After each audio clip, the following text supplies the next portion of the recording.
you love movies and movie discussions, you've come to the right place. Who am I, you ask? I am the Wiz, and I'm here today to review the 1937 Jean Renoir film, The Grand Illusion. This film is considered a absolute stone-cold masterpiece. It is considered one of the best films ever made. In fact, there's one director who calls it the best film ever made. There was one time where Orson Welles was on Dick Cavett, and he was asked, hey, what are your 3 favorite films of all time? And he said, well, The Grand Illusion and 2 others. like, it doesn't even matter because The Grand Illusion is just that good. So I've been wanting to see this. I just never gotten around to for a couple of reasons. One, it's one of those Criterion Collection discs that I've wanted to get and to buy and to have in my collection, but it's been out of print for over a decade, so it's been really hard to get it. And 2, I mean, until recently, it was kind of hard to find on streaming. But now that there's Max and there's the Criterion channel specifically is what I use to watch this, I was able to watch it now. So let's get into it. Let's get to the review of The Grand Illusion, directed by Jean Renoir.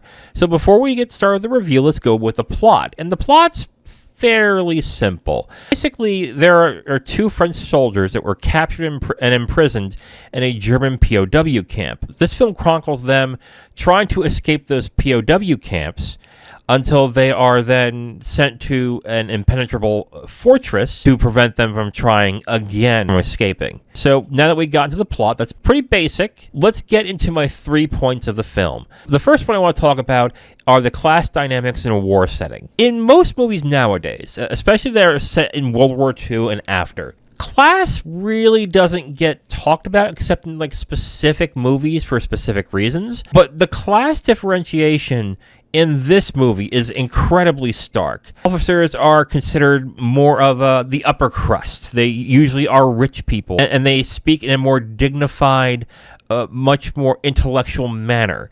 Whereas the common ones, the poorer of the soldiers, even if they are officers, they are more hard-scrabbled. They are more, I would say, more world-weary to a certain extent, and they don't really abide by those types of dynamics. And you see this throughout the film with 2 specific characters. And those characters are, I'm going to get these names wrong, Captain Baudelaire and Captain Rufenstein. They're both played by Pierre Fresnay and Eric von Stroheim. And these are 2 really good performances. That the characters are made really interesting, and these performances help elucidate exactly what I mean when it comes to class dynamics in a war setting. Because, and there's a specific line in this movie that hits the point real well. Basically is, when a commoner dies in war, it's a tragedy. But when a person like them dies in a war, it's considered the best way to go out. It's because, I guess this was in World War I, the more upper-class people were more dignified. They had respect, they had stature, and they had all these things where it was considered a high honor to die for one's country with such high esteem. Whereas if you were a part of the lower ones, the commoners, it was a tragedy because you could have had all these opportunities and all these ways to make it in life, and your life was cut short because of the war. And how much of an utter tragedy it was to do that. And the film does a great job by showing essentially how it's all bullshit. And I think the character of Baudelaire does this really well. Even though Baudelaire is a prisoner, he is treated with a lot more respect and given a lot more freedom than the others. But he even sees that, no, this is still not good. I need to get out of here. I am better off being free. Which, let's get to the second point then, now that I have gotten to it. And that is the cost of freedom and comfort. If you watch a lot of war movies that are set in POW camps, let's talk about Merry Christmas, Mr. Lawrence, The Deer Hunter. There are others, and I know I'm missing them, and I'm sorry. There are better examples too.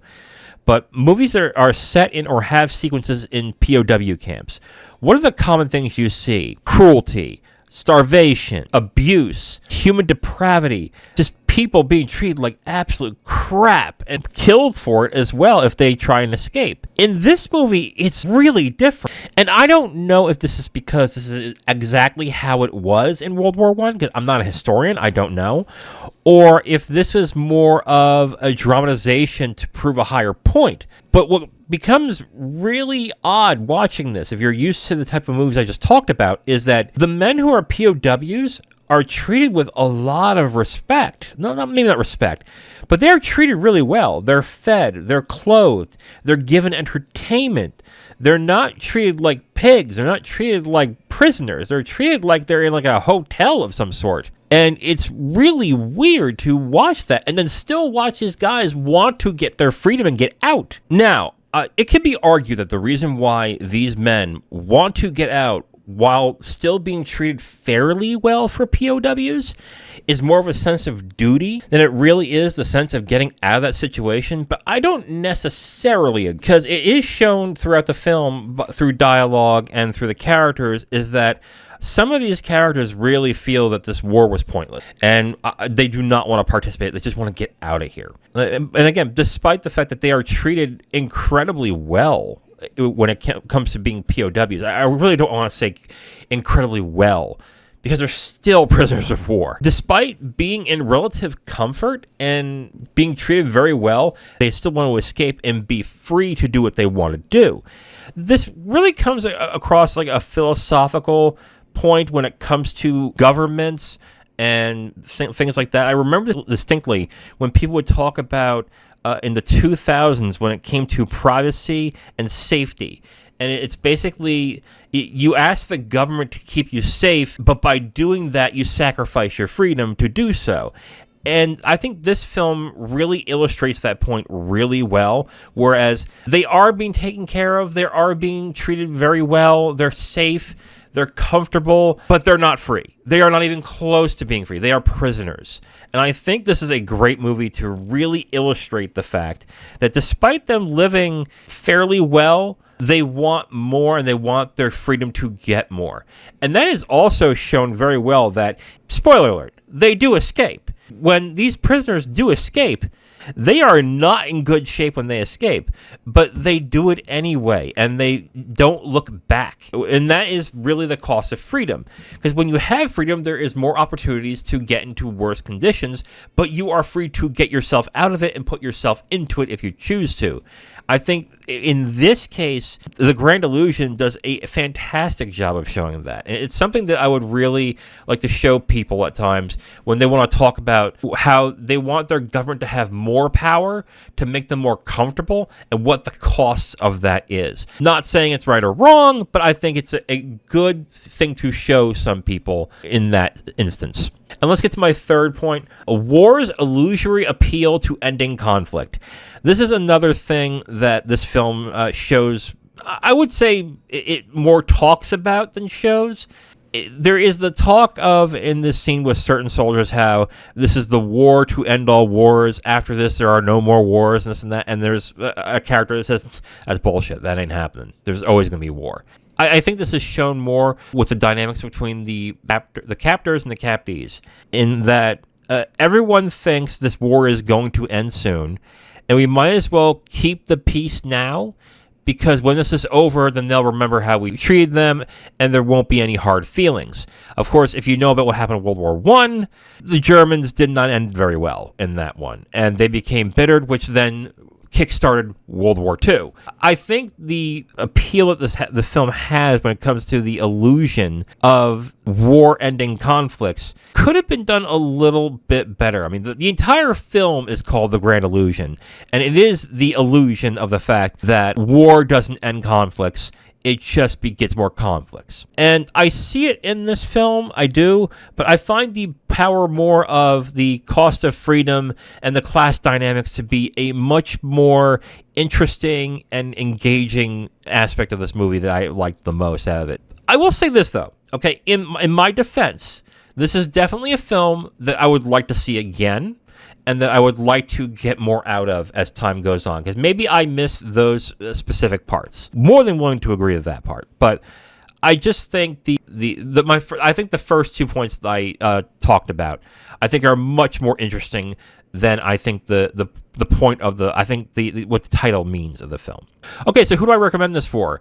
Budding film historians. There is a ton of history packed into this movie. Okay? So it is considered one of the best films of all time, of course, but let's even get past that, okay? There's so many interesting stories about this movie, about how it was made, how it was released, and everything. I believe I read this correctly.